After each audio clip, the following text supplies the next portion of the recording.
Max, good, amazing work. I'm ready to go. We just need Jamie. Jamie? Just doing roll call. 1 second. Sir. Mike is on, yes.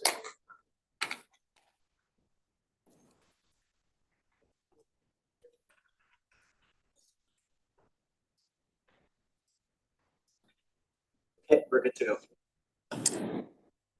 Oh, great. Thank you everyone for coming.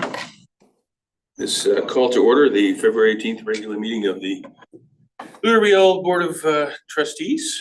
And we have regrets today from Trustee Nordheim, Trustee Carrier, and Trustee Turner. We like to begin our meetings with land acknowledgement. This meeting will be read by Trustee Palmquist. Thank you. The Louisville School Division brings together a community of schools on the traditional land of the Anishinaabe, Niniwak, and the Dakota. Our division is located on the national homeland of the Red River Métis and is named after the officially recognized first premier of Manitoba, Louis Riel, the Red River Métis. We recognize that Manitoba is also the traditional land of the Anishinaabe and Dene. We respect the treaties made on this land and acknowledge the harms and mistakes of the past and present. We dedicate ourselves to authentic alliances with Indigenous communities in a spirit of reconciliation and cooperation. We recognize and honor Shoal Lake 40 First Nation, the source of Winnipeg's life-sustaining drinking water, as well as the treaty territories that generate and provide the electricity that powers daily life throughout the province and beyond.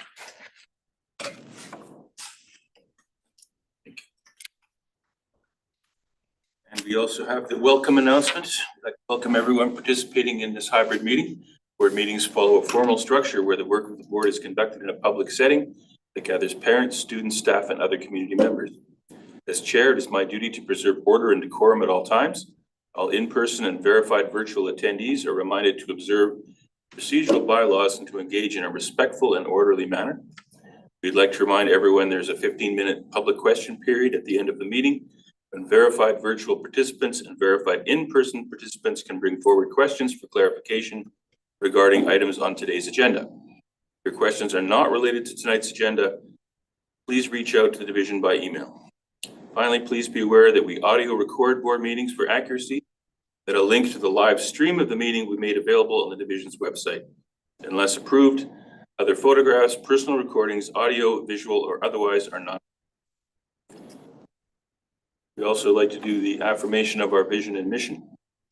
Our vision is for all members of our community to excel as caring, confident, capable, and resilient lifelong learners who contribute to a democratic and sustainable world. Our mission is to provide a safe, inclusive, and engaging environment where personal and collective learning are valued and each one of us reaches our full potential. First order of business, number 2, the approval of the agenda of minutes. The approval of the agenda for the regular board meeting of February 18th, 2025. We have a motion that the February 18th agenda for the regular board meeting be approved. Need a mover and a seconder, please. Trustee Walker, Trustee Semignola. Call the question. All those in favor? We have electronic voting for those who aren't aware, so it takes a few minutes. Get warmed up. All good. That motion is approved. Then we move on to the approval of the minutes of the regular board meeting for February 4th, 2025. We've have received no requests for edits. No changes have been required. Therefore, the February 4th minutes will be accepted as distributed. We turn now to LRSD news, and the news from the Board of Trustees tonight will be provided by Trustee College. Thanks, Trustee Sigurdsson. So we just wanted to provide some highlights on some things that are going on in our community right now. In Island Lakes, people love the cold so much in that elementary school that, you know, the last week has been great for them that they've actually started a polar bear club.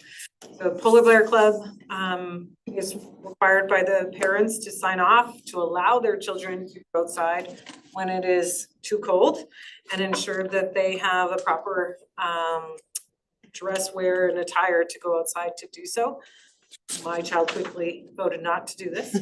I thought it was a pretty cool idea to see kids outside when it's -30, -35. and provide that opportunity to kids who really like it outside when it's cold. The other thing that's happening right now in LRSD is drama and all of the school plays and productions. So Trustee Nemeth and I went to School of Rock, which was at Glen Lawn, not Darwin. I had Darwin on my brain. And at the beginning of February, and Charlie and the Chocolate Factory is gonna be in early March, put on by Collège Jean Sauvé. So if you're interested in going, I believe tickets are still available. And the Adams Family is being put on by J.H. Bruns at the end of March, and tickets have not gone on sale yet. And then Finding Nemo will be at Highbury at the end of April. The other thing I wanted to highlight was Festival du Voyageur is happening this week in almost every school, as they have different activities that they're doing in school for recognizing Festival du Voyageur. And the Festival du Voyageur family is actually from my hometown, St. Claude, Manitoba. It's the Ouellet family, so it's really neat to have them visiting schools in LRSD and other schools, and my kids knowing who they are. Nice. Thank you very much for that. Good news. Now we pass it over to news from the senior leadership team, and tonight it will be provided by Assistant Superintendent Jean-Paul. So February is a short but very, very busy month in our schools. And so you've got things like 100 Day, I Love to Read, Festival du Voyageur, and Black History Month being recognized and celebrated by schools across the division. And so ways that this is happening, Collège Belleville last week hosted their annual pancake breakfast. Hastings School will be putting on a living library in recognition of Black History Month. And here we've got a picture of Glenwood School, who invited in an author, Ahmad Dani Ramadan, who's a Syrian-Canadian novelist, public speaker, and LGBTQ refugee activist. He was born in Damascus, Syria, and his work focuses on themes of immigration, identity, diaspora, and belonging. And so he read to students and shared his journey as a refugee, along with his message of inclusion and kindness. Glenwood also had MLA Robert Loisel visiting to read grade 7 and 8s, and as a former teacher, he was very engaging and kept those students captivated by his message of the power of choice and working together. You'll also note the new jerseys being sported by the Glenwood students. In this case, that's not a Glenwood student on your left, rather a mascot. And so a total of 50 were purchased to support student athletes across a variety of activities. And some of these athletic activities, there was Hockey Manitoba hosting Floorball Day at Glenwood, and Mickey Mouse popped by, Mickey Moose rather, to support those activities. Another big exciting thing that's happening at Glenwood is the revitalization of their Parent Caregiver Council. And so there's a strong voice from the community of parents wanting to get involved. And so it's been lovely seeing the school community that has had a bit of a pause in terms of that parent activity in that formal way, giving renewed life with a lot of great events planned by the Parent and Caregiver Council. Also, over the last little while, there were a number of trustee visits to Glen Lawn Family of Schools, as well as our other family of schools, but I was fortunate enough to spend some time at Glenwood with Trustee Nemeth, at Samuel Burland with Trustee Palmquist, at St. George School with Trustee Palmquist, and at Dr. Penner with Trustees Nemeth and Palmquist. And so it's been great for schools to get to show off some of the great things happening in their communities and share them with our trustees. Good, thank you, thanks a lot. Then we move right into presentations to the board. We have a special presentation tonight involving artificial intelligence. Clerk Hagan will be Yeah, I just jumping in. can I share my screen? I sent a request to you.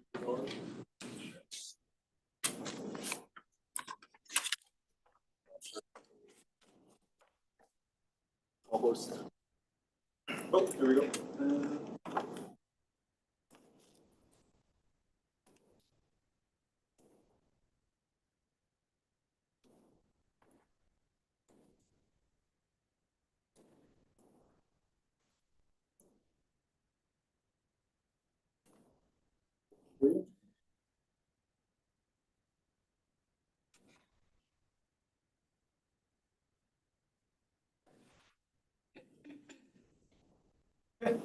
Excellent.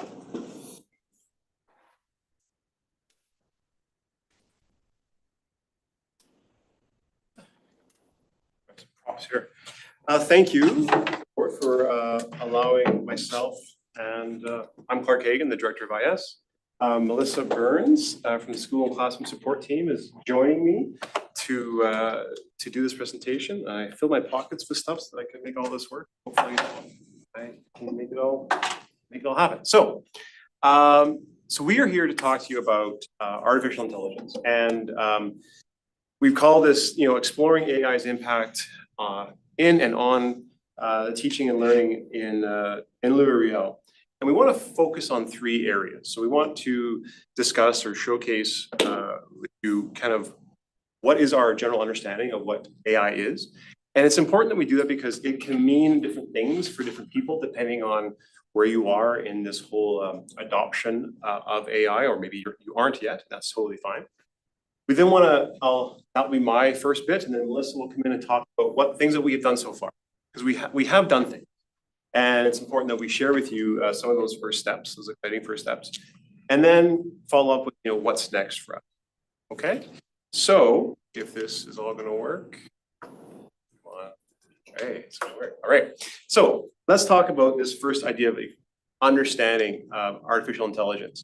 So if I guess let me ask you this: who in this room leverages artificial intelligence either for their personal use or for work? That's a large number. That's fantastic. And it's okay if you're not. And for those that, when you ask people what is AI, you're going to get different answers. If you just put it into an internet search, this is what you're going to get. It talks about the idea of what it's about: machine learning programmed to identify patterns, to learn, to get better, et cetera, et cetera.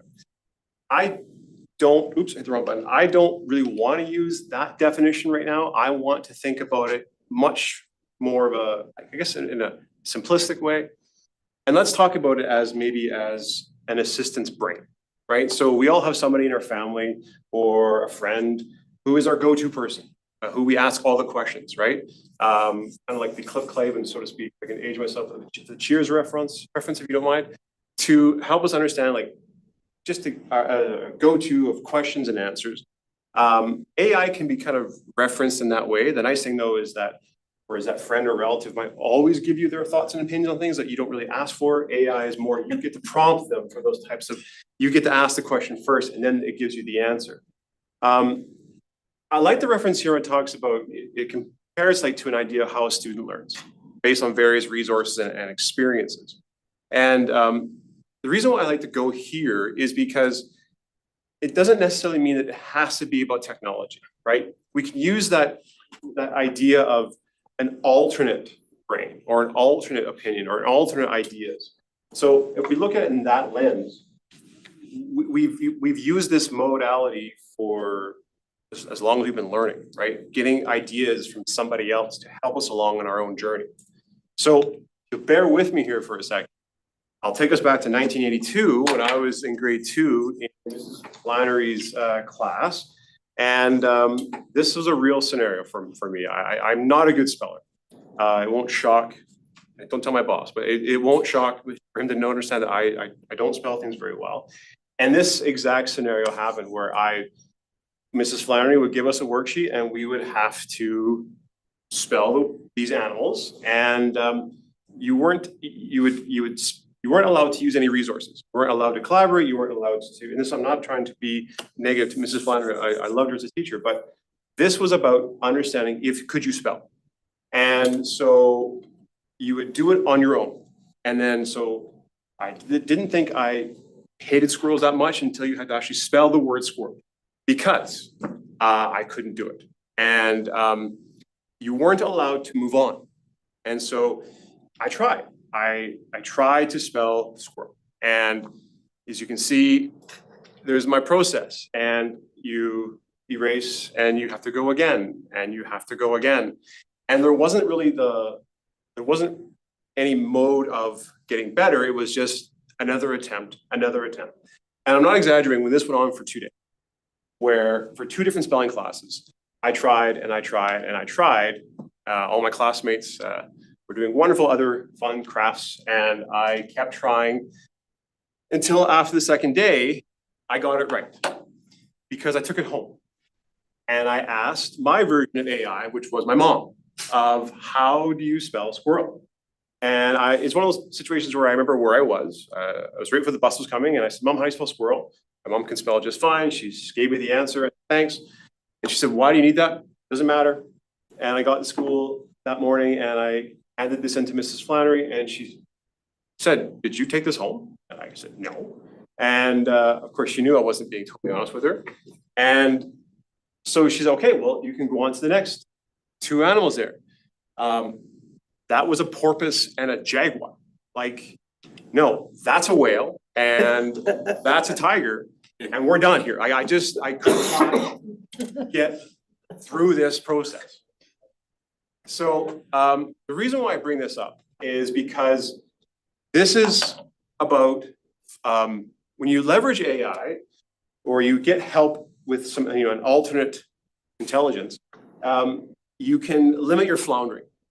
You can gain time, and that's what I think people are really embracing AI, because it's helping us with that process. And so I'm going to do a quick live demo here, and I brought some cables. So this happened 3 weeks ago at home. So I got a new rug in my TV room, and when you get a new rug, you gotta take it and you gotta disassemble it, you gotta throw it off to the corner. And then a week later, when they were done, my daughter, who's in grade 11, said, Dad, friends are coming over and they will come watch a movie. And I was like, absolutely. So let's get this thing, the TV put back together. And I realized in my haste to get things done, I threw all the HDMI cables in a box. And then when I grabbed all these, I realized I had 7 different HDMI cables. And when you're in a hurry, you realize, okay, how am I going to figure this out to get this done in time so that before the kids come over, how am I going to get this TV up and running again? So I think, I'm going to try and ask. So Gemini is baked into any Android phone, and so this literally happened. And I hope this works in a live demonstration. But so I didn't have time, because this is going to take me over half an hour to just plug one in, test it, and what have you. So I said, I'm going to ask Gemini, and I'm just going to read off some of the basic print of this HDMI cable. So you bear with me here. I'm going to show you kind of what happened. And it was such a profound experience that I thought this was actually a big game changer, because it was, again, limited my floundering and limited my it was able to gain time. So here we go. Hey, Gemini.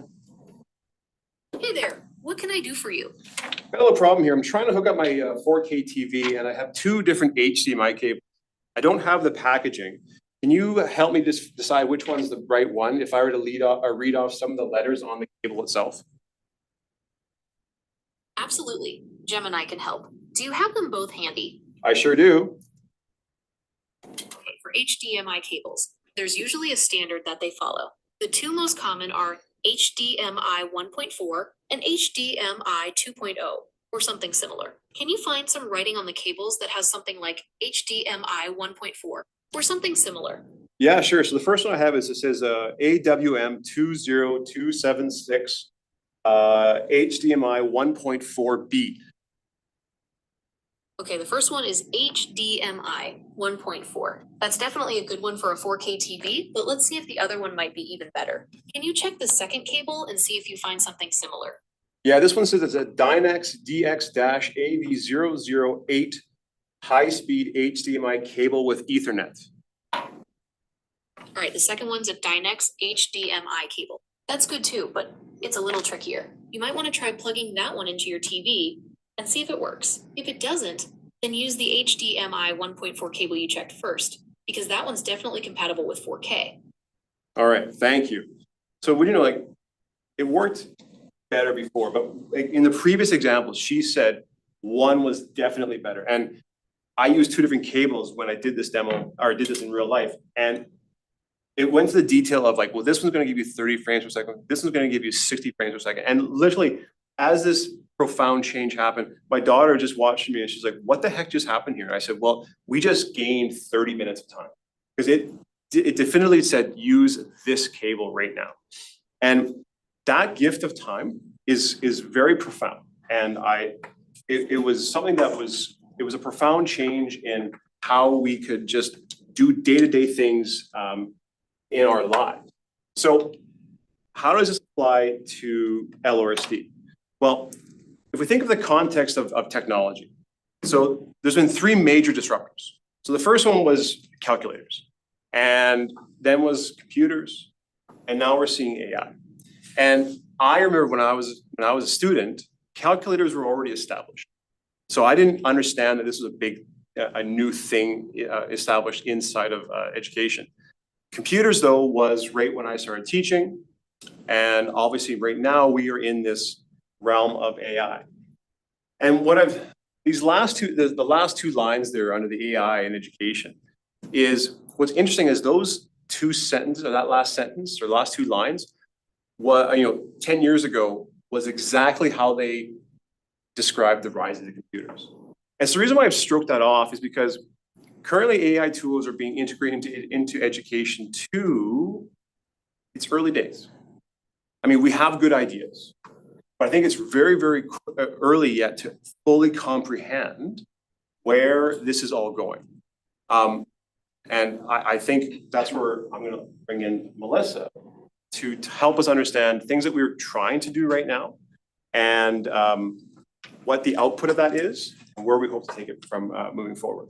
So, do you wanna? Sure. It's the big button there. All right, thank you. I'll give it to my props here for you.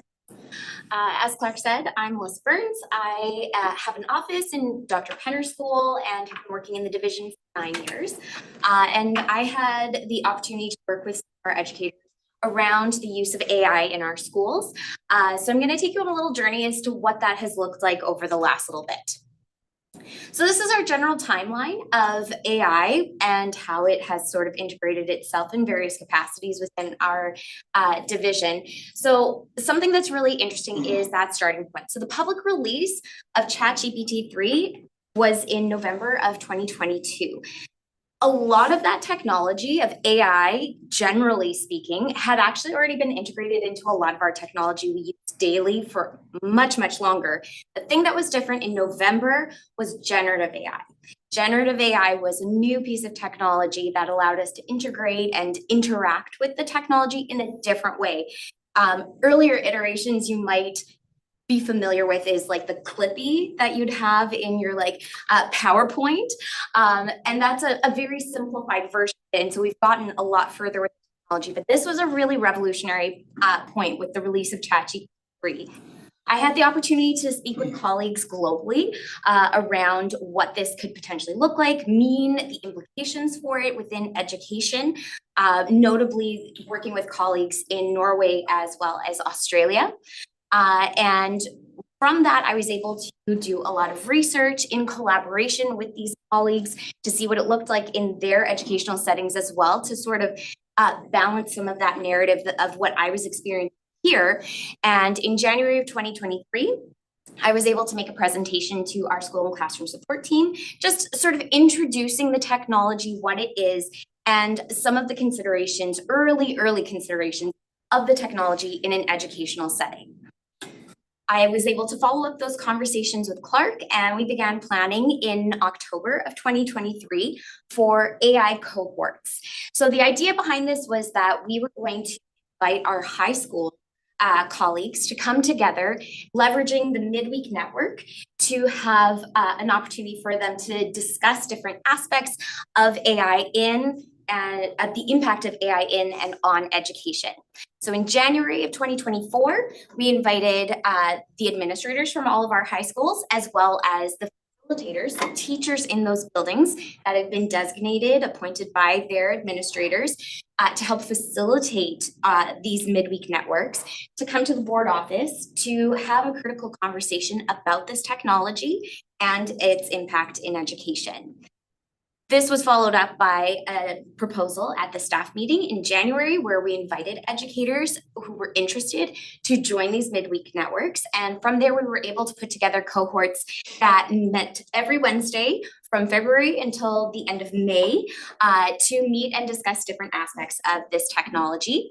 And then we were able to put together a final report that was shared back with these cohorts and with all of these educators for final approval before it was then shared with our Director of IS, Clark. So we were able to put together cohorts that included 42 teachers across 7 of our schools. And these educators came together in what was originally going to be interdisciplinary groups. But as we grew and as we continued our conversations, we actually discovered that they were naturally inclined to work within their discipline areas. So we ended up with cohorts that consisted of the humanities, project-based learning and interdisciplinary learning, math science combined, student services teachers and teacher librarians combined, as well as our technical, vocational, and specialists. Industrial arts, textiles, music teachers, and all of them. The goals of these cohorts were threefold. One was to increase capacity in our use of AI as educators and in an education setting. Another was to critically consider the impact of AI in and on education. And then finally, to put together a list of recommendations for responsible use guidelines that we could then share with the Louis-Riel School Division, senior leadership, and Board of Trustees to look at what might be reasonable for how we want to integrate this in a more official, structured manner. But one of the things that came out every single week in our discussions was really the idea of AI being really a tool for learning. It was not something that we first feared as being a replacement for education, particularly speaking with my English language arts colleagues who thought that this was the end of writing and that they would be replaced with technology. It really emphasized the importance of a human AI or technology human approach. And because this technology is changing so rapidly, it becomes very important to also recognize that the role of the educator in leveraging this kind of technology is as a facilitator and a co-learner. And that really emphasizes a lot of the same characteristics and learning behaviors and outcomes that we want our students to develop as 21st century learners. And this was an opportunity for us to also then actively demonstrate what that looks like as a professional in that same setting. So every week we left no stone unturned. We were very thorough in our conversations and discussions. It was all based on current research and trends, and we really focused in on 3 major areas of consideration. So we looked at philosophy, pedagogy, and policy. From the with the philosophical lens, we really looked at the impact of AI from a lens of ethics, integrity, whether that be academics or otherwise, and also from a lens of EDIA and AR. Something that came up as an interesting point that kind of expanded beyond what we had seen in mainstream literature, which really focused on having critical conversations with students around biases presented through AI, and also the impact of fake news, where we know that technology sometimes will hallucinate their answers. It also brought into focus something we hadn't thought of before, which was accessibility. That we want to make sure that in an educational setting, we want to make sure all of our students have equitable access to learning about these technologies and how to use them effectively. And so that was something that became very important in the conversations. From a pedagogical standpoint, we were looking at how are teachers able to use this technology? How can they also leverage this technology to support student success in many different aspects and ways, recognizing that some of our students are going to be using it regardless of whether we say they're allowed to or not. What does this look like in our classrooms? And then also re-evaluating assessment. So what are we assessing and how are we assessing it? Because that becomes something that can be impacted by different technologies that are present. And then policy, really looking at what does acceptable use look like? what are the responsibilities, who's responsible, and what kind of procedures can we have in place to safeguard our students and our staff with the realization we're working in an environment that has this technology. And then finally, we put together the draft report. So this is a 22-page document that brought together a summative evaluation of the conversations we had, particularly as they pertain to philosophy, pedagogy, and policy, but directly linking them to the Louis Riel School Division multi-year strategic plan and those priorities, as well as critically considering how it fits into global competencies and the larger Manitoba framework for learning. And I'll toss it back over to Clark. Thank you. So we have a draft document. And thank you, Melissa, for all that. So what's next? Where do we go? And so it's a few things. So we know that we have to go beyond, like, so Melissa was working with the innovative people who were really keen on AI, and so they had an interest, and that's fantastic. And we know that we have to now, how do we bring in everybody, all of our staff, not just teachers, but non-teaching as well, to understand what this could potentially bring to the workplace? How is this going to change teaching and learning? And I've been doing things with technology and in the classroom for almost 20 years.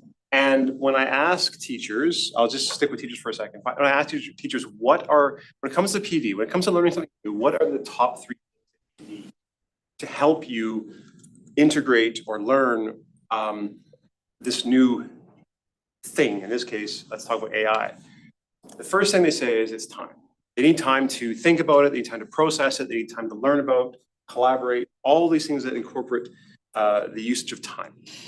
The second thing, they say they need time because, again, it's important. Like, even time away from the classroom to go learn about something, that world is still continuing when they are away. Anybody want to guess what the third thing is? It's actually emit, which is time spelled backwards because it's time. So if I go back to that HDMI example, what this is, talking about the ability, we can't generate more time. We can't lengthen the how many hours are in a day. But we can make things run either more efficiently, or we can have some tasks get reduced so that there is more time for us all to do other things. And so this is important. So for example, like that HDMI example, I literally gained 35, 40 minutes. When we are all asked to do a new task and that there's that floundering period, whether you're trying to spell the word squirrel or you whatever it is, but your boss has asked you to do, or whatever is the circumstance, you don't know how to get started. You need that nudge that gets you going. And that's where that AI brain or that alternate idea or the alternate thinking can give you that nudge to get you past that floundering period. So if with the rest of our teaching and non-teaching staff, if we were just to say to them, okay, we'll just go and put an internet search in and learn about AI, something like this might pop up. And in case you're wondering, yes, I did use AI to help me create this presentation. And when I asked it for help, I said, I'm giving a presentation to my school board. It gave me 40 beautiful slides. This is one of them. I'm not using it in the presentation today. It's not that it wasn't a good suggestion, but I didn't give it a very good prompt. And when you leverage AI, it's all about the prompt. And it spit out a beautiful answer, but it's very intimidating. It's talking about, professional learning platforms and assessment tools and administrative software to create efficiencies. Like, it's a very impressive slide, but it's also a very intimidating concept to try to get people to, learn without some guidance. So what are we going to do? Well, we're going to proceed slowly and carefully. So our first step is on the 17th of April. So we are inviting Katina, who is a teacher that works for Dell Canada, I've known Katina for about half a dozen years. She's fantastic and she focuses on AI. Also STEM, but right now AI is high on her priority, high on her list of things to work on. She's worked with school boards and senior leadership teams from all across Canada. And she does a fabulous job because she focuses on allowing for multiple entry points for people to jump on the whole AI bandwagon. As well as she really focuses on, as what Melissa was focusing on, the philosophical side of things. And her thing is about the prompt.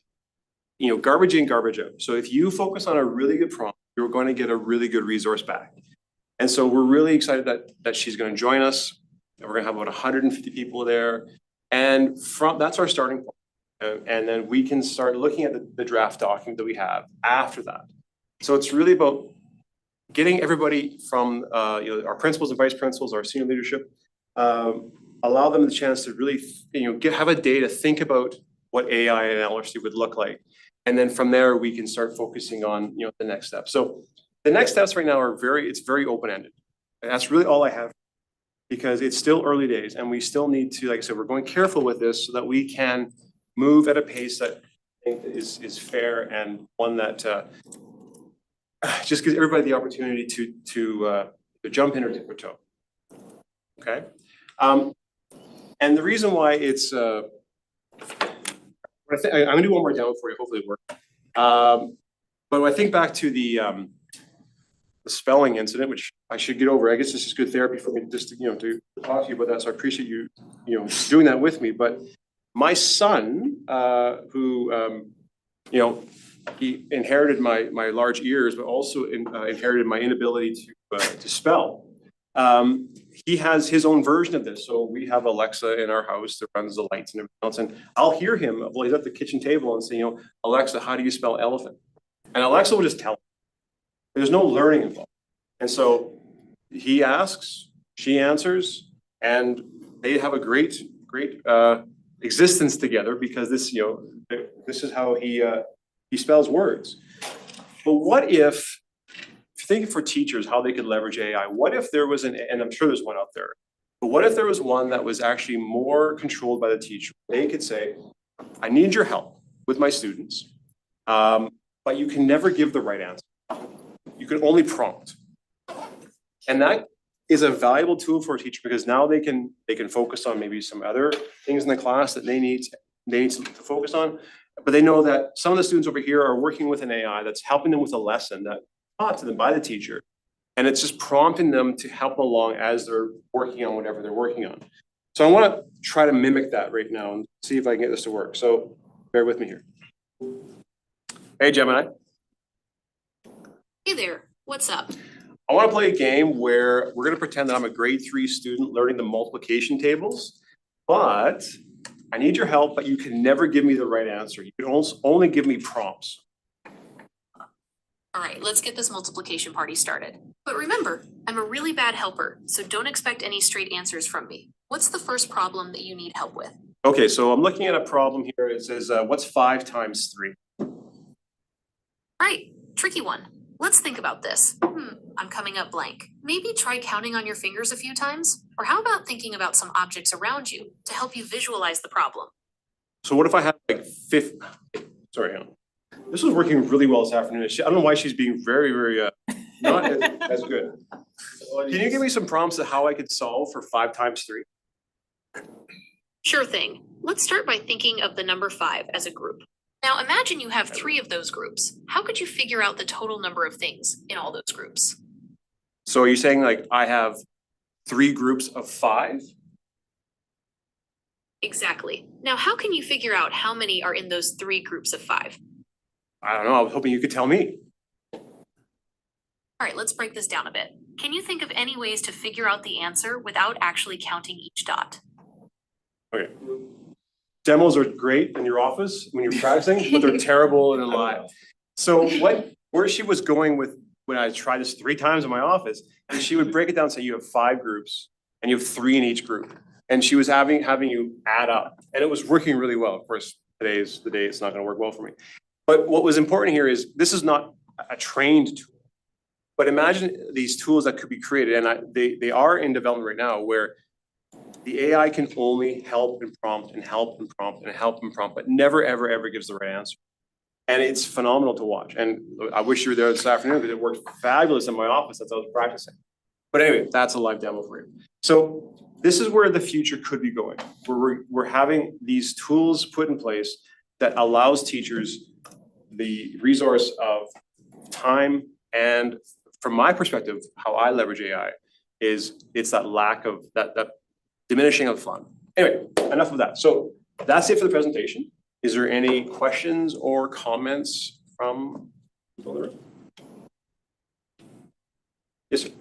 Well, thanks for the presentation. Obviously, we've had conversation little by little. I know Trustee Nemeth, when they went to Toronto, they brought back something in our education about this AI piece. I guess my question as it relates to education is, did you end up finding out anything or anybody in this room around how does what we're learning about AI influence or prompt the curriculum that we have in terms of changing with the availability of these tools? Like, is there anything out there that's pointing to that? Like, That's a good question. I don't know from curriculum side what has been suggested right now. I know what there can always be this chicken egg or this disconnect of one outpacing the other. I do know that there are some discussions right now with the whole literacy with ICT continuum, which has been around since 2006, and Nello, before he passed, there was a group working towards not necessarily at the curriculum level, but it was more of the talking about things like AI and its use in the classroom and what that could potentially mean. I don't know if any of my colleagues know anything directly about how if there's any actual curriculum development going on, but Yes. yeah. Okay. To my understanding from speaking with colleagues at Department of Education, they are reviewing the current STEM curriculum, and this kind of advancing technology would be baked into further developments. We've already seen that start to develop in the curriculum that we're seeing revamped in BC has always been a bit of a forerunner in that regard. So we've seen it done there. We've seen some adaptations done in Alberta as well. Katina brings a wealth of knowledge as well to the conversation, having previously worked in TDSB, which is the largest school division in Canada. And so I think the combination of all those different elements will definitely impact it. But I think the framework for learning itself also is a really great starting point because it does already lend itself to those global competencies. And so then all of this can be integrated really seamlessly with that concept and framework. In terms of, I know a lot of concern is always around the ELA curriculum. Really, it just forces us to re-examine how we are assessing. It doesn't necessarily change the outcomes. It just changes the way that we are approaching our assessment of those outcomes. What else? Is there Great presentation. Thank you so much. I hope this isn't out of scope, but one of the elements I would want us to consider, and wondering if there's any discussion going around in this, is the since it is the stated goal of Sam Altman-Fried and OpenAI and many of the pioneers in the sector to create like artificial general intelligence, like that is their objective. If that were to happen, as we anticipate the possibility of that happening, is there any role in education for like preparing the next generation for the like ethical, moral implications of that? And do we have a role to play? I would say absolutely, and that was one of the pillars of the conversations that we had in our discussions. Like, we always brought up philosophical considerations and those ethical considerations, and so that was really a big part of the conversations we had. And the general consensus that the group came to was that it was a reason to teach with AI intentionally in our classrooms so that we could very directly approach those conversations with our students and develop critical thought and develop their ability to engage in problem solving, but also in connection to our MYSP, thinking about the implications on the land, thinking about the implications on our planet as a whole, and how we as humans are positioned in a really unique way to sort of bridge that divide and make sure that we are considering technology, advancing technology in a very holistic way without losing our connection to the earth. Yeah, the answer is yes, obviously, and we can't teach one without the other. And every time this topic comes up with my colleagues or anywhere, ethics always is at the forefront of all of this, because I know what you're concerned about. And this is the, you know, my 20 years of working with technology, this is the biggest one I've ever encountered. It is going to have one of the biggest profound. That's why when we say things, you know, slowly and carefully, we have to get this one. Could I just hone in a little closer? Should we be entertaining the possibility that we may have ethical obligations to the AI systems? Like to not just the implications of how AI can affect us and our humans, but like within our lifetimes, are we gonna be facing questions of does this system have rights in and of itself? Do we have to be preparing the next generation for the possibility that like we have to afford human, political, ethical, moral considerations to the needs and desires of AI itself, not just what its impact could be on us? I mean, I don't know if I have an answer for that one, but I think what happens is people are building relationships. Right. Like that's what this is coming down to. And with that, it's like, okay, well, when that happens, you have good and you have bad. And so I don't think you're going to be able to skirt that issue, that you need to pretend that this is a real entity. And so that, because you're getting back mimicked, even if it's not real, what it's bringing back to you is it's imitating human. And so if you don't treat it ethically or politely, you're going to get a response back that you could get as if you were talking to a real person. So there is this, how would you interact to a person?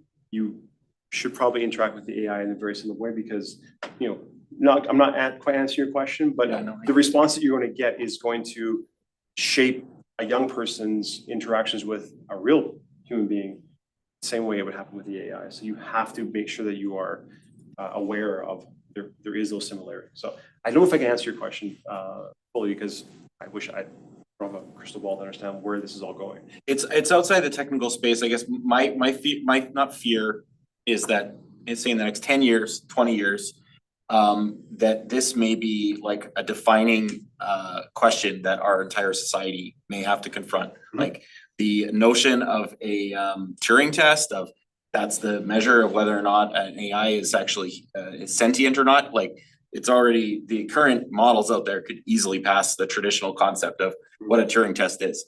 So no, but I should we don't be think teaching our kids? IT person Should we be should teaching in a kids? position to Should we be answer that No, question? but should we be teaching kids, like preparing the next generation for confronting this question? Well, I think what we're trying to say is we're not, like when this first came out a year and a half ago, it came rapidly around my circles, like, what are we doing? Are we blocking this? Are we denying access to AI? And I can say what our stance was. I emailed Christian, it was like, no, we're not blocking it. And that was the right answer. And so, while I can't quite fully answer what you're hinting at, what I can say is this is not something we can hide from. And so whatever is going to come our way, the only way through it is education. Yeah. And I think, I like that. yeah, and I think further to that point, that role of the educator as a co-learner and facilitator is really key. Thank you. Yeah, course. thank you. Yeah, great presentation. Trustee Semenula? Yeah, I think for me, I want to talk about this even with an example, as things change. I remember when I came to Canada, I've never used a calculator in anything. And I found that you can use a calculator in stuff. There was even a graphic calculator.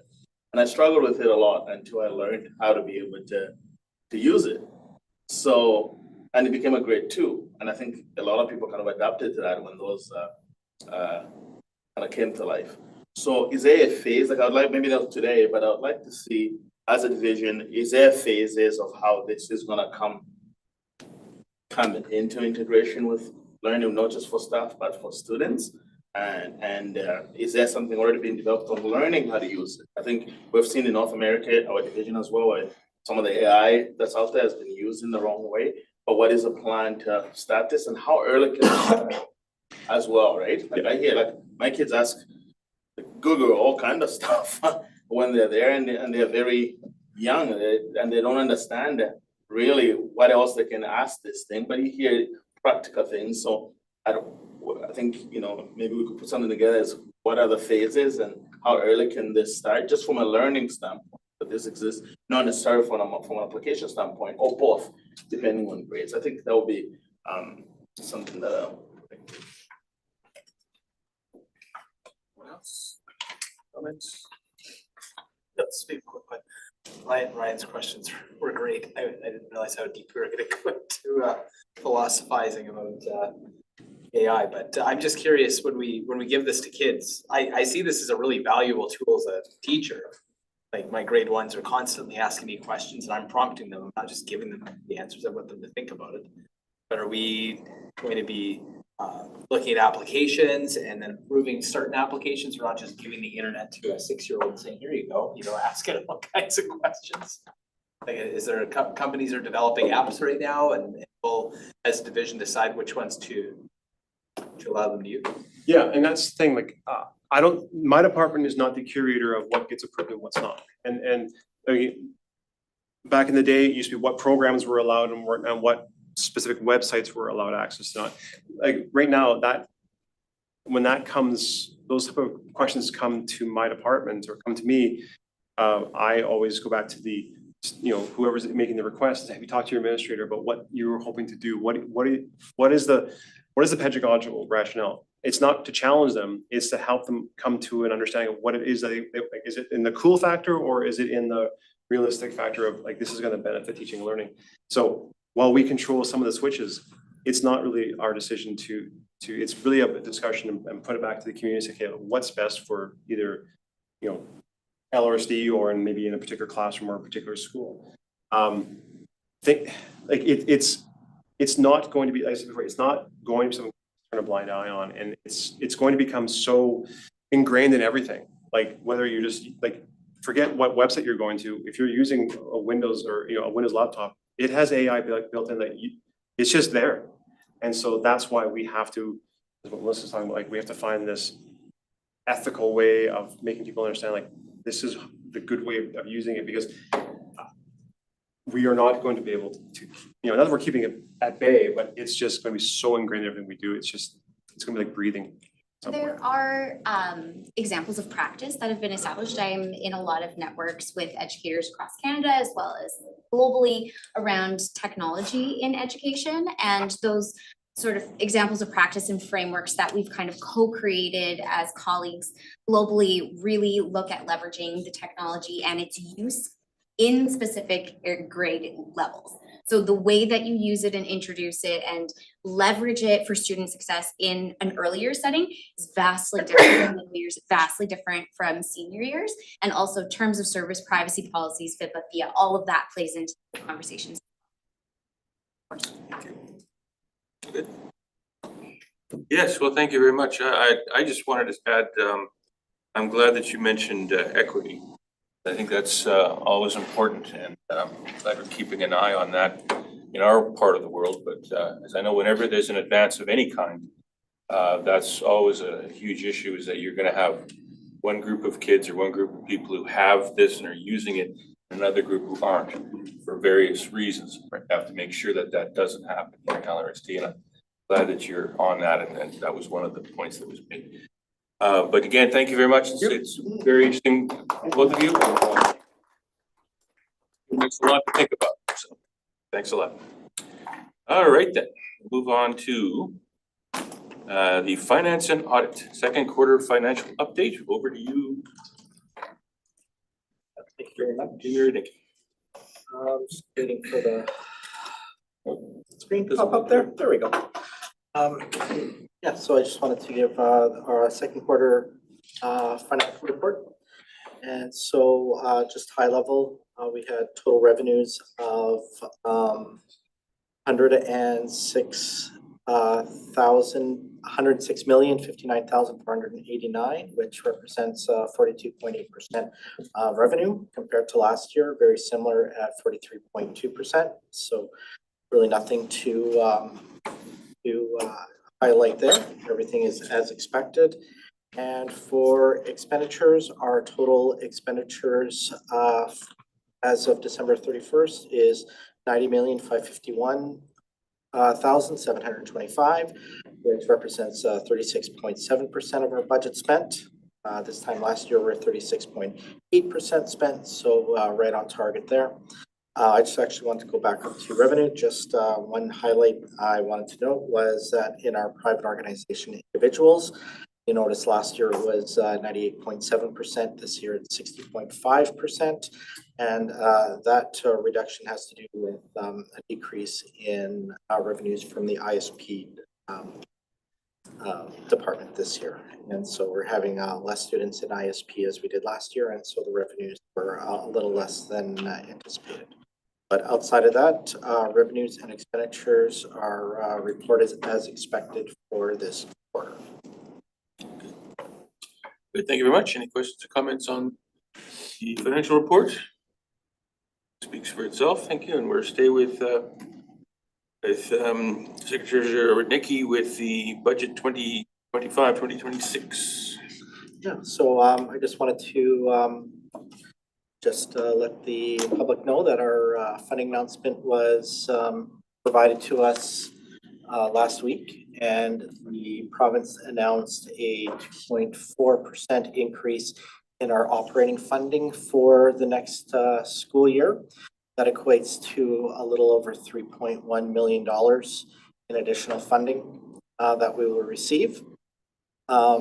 As part of that budget discussion, I wanted to let the public know that we will be having our draft budget presentation on Thursday, February 27th at 6:30 p.m. Anyone wishing to plan or anyone planning to attend in person or virtually is asked to register, and you can find that registration on our website. And so during that presentation, I'll give a fulsome outline of our budget for next year, our proposed budget we received in revenues, as well as our proposed expenditures for the next school year. That's all I got. Okay, thank you. Questions or comments? We hope everyone can register and attend next Thursday when we present our draft budget. So thank you very much for that. Next, we have senior leadership team information to report. We start with our enrollment update. And Superintendent Michalik will give us some figures. Right. So historically, the board would receive an enrollment update when the Secretary Treasurer would share the quarterly budget updates. We don't really need that report since having a dashboard made public that updates every night. But it's an opportunity to have a look at that dashboard. So why don't we do that? Secretary Treasurer Rudnicki took us to the website. We opened up this year's enrollment data. Right now, it's not connected to historical data. That's in the works. Power School, a new student information system. We're not likely to connect historical data to this year's data until sometime next fall. But we can look at this year's data, and we're showing data for today at 4:30. The number of students enrolled in LRSD, the number of students across the grades. We can also look at the number of students in a given school. So one can click on any point of data. The Secretary Treasurer could click on a school, and things shift to just reflect that school, or he can click on a grade and things will shift to look at a grade across schools, and so on. So they're interactive, they're public, and of course, internally, we see even more details related to enrollment. There you have it. Thank you. Yes. Can we just, as it relates to enrollment, we also have budget, we're likely gonna be looking at what the 2026 enrollment looks like. How does that number compare to what it was September 1? Right, well, we can, on the public side, we only show, if my, serves me well, we only show data for the day of. But internally, we have reports that take us back to September, take us back in time. I don't know how handy our Secretary Treasurer is in putting his hands on one of those reports. Could do that. If it's hard, we don't have to do it today. I think it is good to see what the enrollment growth has looked like. You bet. The first one, because we have experienced about a 5% growth year over year since 2022, I believe. So now we're consistent with that going through this year. I think it's good to share. That's right. So very important. And so many different reports internally that look at historical data, projections. Of course, when building the 25-26 budget, we're building on a projection for growth next year. And so to not delay the meeting anymore, we'll bring one of those reports. We'll make sure to diarize for the next enrollment update. We'll bring one of those reports up. So 3 weeks in, which is kind of our first kind of stake in the ground, we had 17,574 students, and right now we have 17,727. So we're looking at 200. Calculator, mental math. 200. We'll show you more internal reports, all related to enrollment at a future. That's good. That was about 153 additional students. Any questions or comments? Yes. Would I be just correct in understanding that basically the drop in 2020 to 2021 is associated with the closure immigration cutoff during COVID-19? That's right. Yeah, you're looking at the historicals online. Yeah. And then, I mean, panning out in every school too, so, or almost every school. So, yeah, that's basically, that data point represents COVID-19, immigration slowdown, and then once those restrictions were lifted, the steady population growth continued. Yeah, and to help the public follow along with us, why don't we ask the Secretary Treasurer to go back to the website where he was and have him go to the one next to it, the tile next to the one he opened, which is Program enrollment details. Enrollment trends. Just below it. no, sorry, the one below, you're right. Go down below and we have, very good. We have a Power BI report. Thank you, Chris. Sheriff Sigurdsson. We have that dip, that pandemic dip in enrollment. Yes, and When everything came to a 3, it just stopped. I thank you, just always with that question, because that's where I was leading, looking at these enrollment trends. If you look at today's number and then last year's number and 2022 and going back down, I'm just doing a little math, it's about 700-800 averaging each year. And that's a whole new school. I think it's important for our public to know, right, the growth, the extraordinary growth that we are experiencing in having to deal with and house and hire teachers and buildings and all of these things to accommodate 700 to 800 new students, whole new school every single year since the pandemic. That's right. We're one of those growing schools. No. So, Jamie, could you comment then on the funding change that will have funding based on student enrollment from from the previous year? For a growing division, like that's gonna be a real impact on us. Yeah, so part of the announced funding last week is they're changing the funding model and they're making small tweaks. It's not a wholesale change. And so one of the changes that they're proposing on making is that to make enrollment more, or to make funding more predictable, they're gonna base funding on the previous year's enrollment, which is all fine and dandy if your enrollment remains unchanged, but as a growing school division, we're losing out on funding.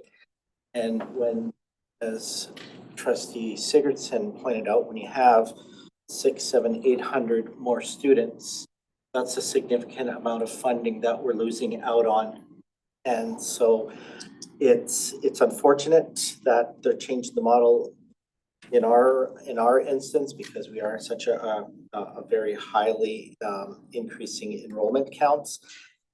And unfortunately, it's a lot of times the funding is just a zero-sum game where some school divisions will benefit and some school divisions will not, and we're just one of those school divisions that will not.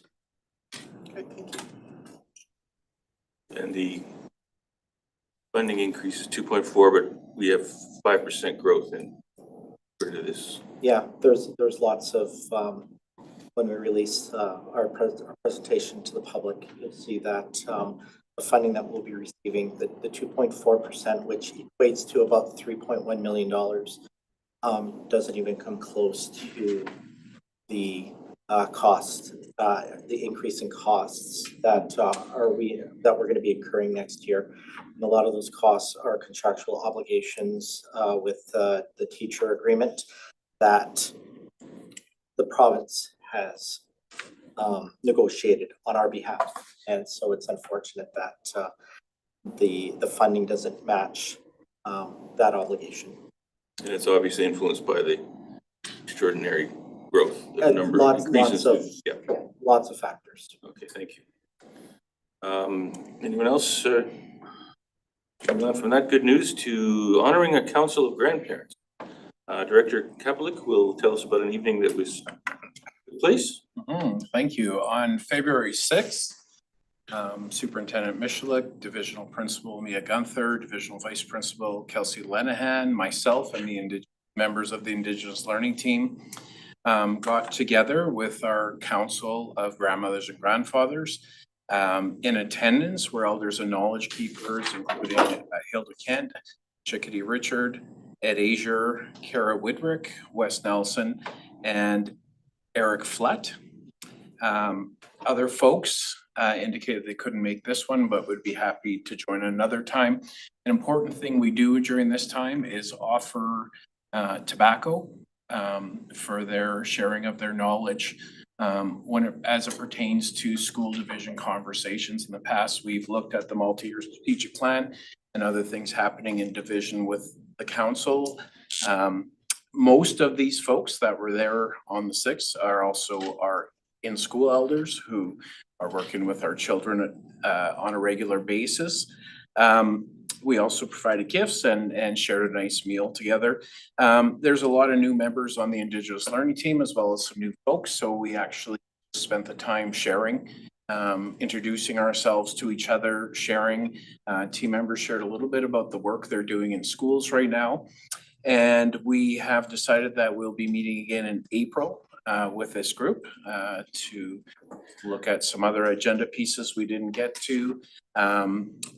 Their support in some of the initiatives coming up throughout the year, as well as we're working right now on a date in late May ahead of the graduation powwow to bring community together in school teams like we did last year at CJS. And so very nice to spend time together, and it was wonderful, a wonderful evening. Great, thank you. Questions or comments regarding this event? No, thank you, and for your hard work on that. And then we move on to the leadership team meeting. Superintendent Michalek will provide an overview of the meeting that took place on February 13th. This was our monthly meeting with principals and vice principals. As always, we start with an opportunity to network with board office staff. And we start with a land acknowledgement. We then move into project-based leadership learning for the morning. This is where principals and vice principals work on a learning project related to their leadership. And they have the opportunity to collaborate with senior leadership and staff in the board office with each other. In the afternoon, we had a Guarding Minds presentation facilitated by the Manitoba Teachers Society, and we had some staff services updates. Some of those updates included opportunity for those who would like to consider leadership in the future, teachers who would like to consider leadership in the future, opportunities to learn about the role of the vice principal. We had our ongoing conversation about the new support resource allocation framework, and it focused on this notion of proximity in supporting students, and some initial feedback about the data we've already collected as we continue to collect lots of very informative data that again will help us build a draft budget and implement a draft budget in 25-26. So we'll have more to share about that resource allocation framework. You've already heard Assistant Superintendent Geddes talk to you about it, but you'll learn more about the data that comes of it, and are getting a better understanding of student need and how to support that student. We talked about the draft budget, of course, and more on that next week with the public we serve, and always leave time at the end for questions, final thoughts. There you have it. Good, thank you. Thanks for letting us all know the place. Any questions, comments? Good, and finally we'll move on to the monthly communications update. Again, over to. Isn't this fun? So we have some data about a night like tonight on YouTube. So you have a live stream on YouTube. And here are some analytics about this this live stream of meetings like tonight since September. So you have subscribers to the channel, but you don't need to be a subscriber to watch. Your most viewed board meeting had 1,550. Well, what is it? So 205 views. But that 1,550 number. That's total views. Total views. Okay, the total views. Wow, a lot of views. Most viewed. Oh, that's the total views and the most viewed. Yeah, 5. There you go. And 17,955 impressions. I guess you can kind of log on and then not bother viewing. Is maybe what impressions mean. Means big number. Oh, and so the average time somebody will listen in is 11 minutes, 50 seconds. So they don't stick around for the entire show. This is interesting. So most people are watching us on their mobile phones. Good thing to know. I'm not terribly photogenic. Some are watching us on the computer. This is where I get a little worried. I'd hate to think that I'm on a TV screen right now. But 96 will watch us on TV, and Smart TV. 40 of us on tablets. There you have it. Big Brother, supported by AI. letting us in on the YouTube. There you go. Who knew we'd get so many people watching us? The few people who would show up at our public meetings now. What was on the December 17th meeting? I don't know. Was there something? Christmas. I'll have to look back and see, was there, I think it was an important announcement, was there? Yeah. Very important announcement. We had the presentation of. It was the presentation The. on climate change. Yes, There we It go. was that. Ah, It was. that's interesting. One of the better presentations. Observation. did it last 11 minutes and 50 seconds? Wow. Pretty well. That's right. We need more presentation. There we go. But I don't wanna say like when I'm not at a meeting present and I wanna catch up on how the meeting was pretty interesting. I don't know if any of you guys have ever watched yourselves in a meeting. I watch on TV, by the way. You watched on. TV, He's the okay. 40. Yeah, I'm one of the four. You have like I a can't do that. 65-inch screen or something? Great. All right, well, we're getting off track here, but thank you very much. It's all good information for us to know. Thank you, Superintendent Mishlik, for bringing that information to us monthly. Then we move on to correspondence. And we have a number of things here, correspondence received, sent, and also from the MSBA. Haven't received any requests to highlight anything, so it can all be deemed as accepted. And then we have some action items. This is again, very interesting opportunity that we find ourselves with. It's the purchase of the land south of the perimeter highway. Perhaps before we call the motion, we could have Secretary Treasurer Dickey just briefly explain to our many watchers what this entails. Yep. So for the past, I would say almost 10 years, the division has been talking about and looking at replacing Maginot Shop. Maginot is where our transportation department resides from, and we find that the amount of space that we have has or the operation has far exceeded the amount of space that we have. And so we are looking at purchasing a piece of land just south of the perimeter highway, where we would relocate the transportation department as well as the maintenance and operations department that currently reside out of Monterey, as well as develop the site for a land-based education facility. And so a couple of weeks ago, we identified a piece of property that has come up for sale that we'd like to explore. And so what this motion is providing authorization to me to proceed with exploring the due diligence and the process of acquiring the land, which involves many steps involving the city of Winnipeg, the province of Manitoba, and lenders. So. Very good. So it's a two-stage, there's two motions that will be coming up. One is to give you the authorization to move forward, and the second one will be to the authorization to borrow the money if needed. Correct. Okay. So with that, I'll call the motion. And that is the first one, is that the board authorize the Secretary Treasurer to proceed with the purchase of land to support a new maintenance and operations, transportation, and land-based educational facility. We have a mover and a seconder for this, Trustee Walker, Trustee Kolachuk.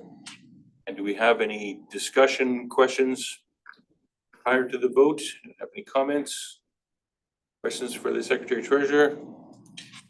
Yes. Just for the sake of the public record, I know we've discussed this item. I think it's great. What is proposing, it seems like an excellent opportunity, and I hope this is able to proceed.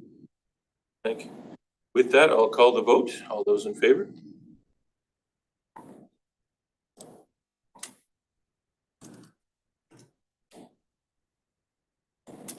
Yes. Yes. Trustee You Kolachuk? vote. Yes. And Semenya? Yes. Yes, very much. Motion is carried. The second motion is the borrowing motion. Yeah, so along with the opportunity to purchase land, we also have to seek approval from the province of Manitoba to purchase the to borrow at any time. And so this motion is to authorize me to seek permission from the province of Manitoba to borrow $10 million. And what those dollars would be used for is to purchase the land and develop the land to support a new operation and maintenance and operations, transportation and land-based education site.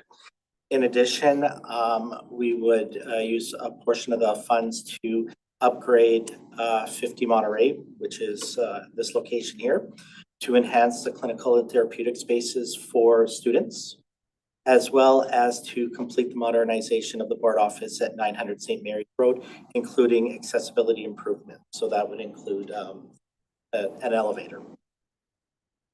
Very good. So the motion is that the Louisville School Division, the extent permitted by the Financial Administrative Act or any other act, seek approval of the Lieutenant Governor Council to borrow up to $10 million for the following. A, purchase land and develop facilities to support a new maintenance and operations, transportation, and land-based education site. B, upgrade 50 Monterey Road to enhance clinical and therapeutic supports for students. C, modernize the board office located at 900 St. Mary's Road, including accessibility improvements. We have a mover and a seconder for that. Nikolachuk, trustee Palmquist. Discussion. Yes, trustee Walk. So my colleague, trustee Nemeth, pointed out in a recent meeting, which I thought was a great idea, for when undertaking something that we're voting on, would it be great if the SLT could point out where and how they're relevant to the multi-year strategic plan before we vote on these items, which I intend to support. Yeah. Any strategic action. And strategic actions 4.1, 4.2 come to mind. Therapeutic space is a specific strategic action. The number escapes me right now. I'm looking to colleagues. You know, our Secretary Treasurer could bring it up on the website. Yeah, I mean, more just we could point to them all. an understanding that these are aligned with our strategic. So 1.3, reinforce trauma responsive practices.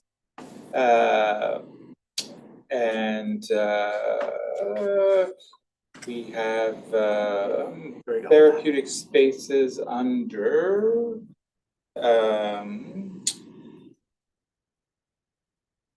3.5. So we're checking off several. Excellent. I think it'd be safe to say that this would follow and enhance most of our motions from our strategic plan with equity and safe space to work in, all of those things. Yeah, very aligned. And it's quite good of you and positive to bring that up so that we're all aware. Yeah, I thought it was a great idea from Sandy, and we should, it's a best practice that we, especially when there's a money item coming forward. So with that having been said, I'll call the question. All those in favor?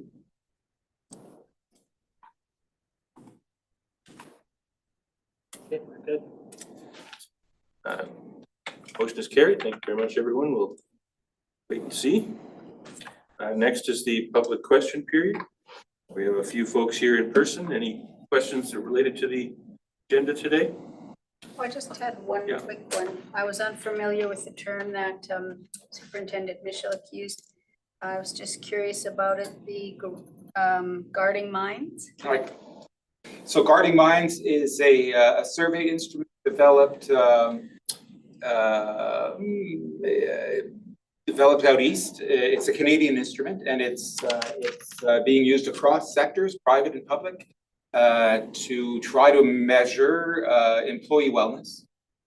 And we had all of our staff take part in the survey, and are waiting on the analysis of the survey to share it back with community and to have it inform our initiatives to support employee wellness. And here again, it's a strategic action outlined in our multi-year strategic plan 1.2.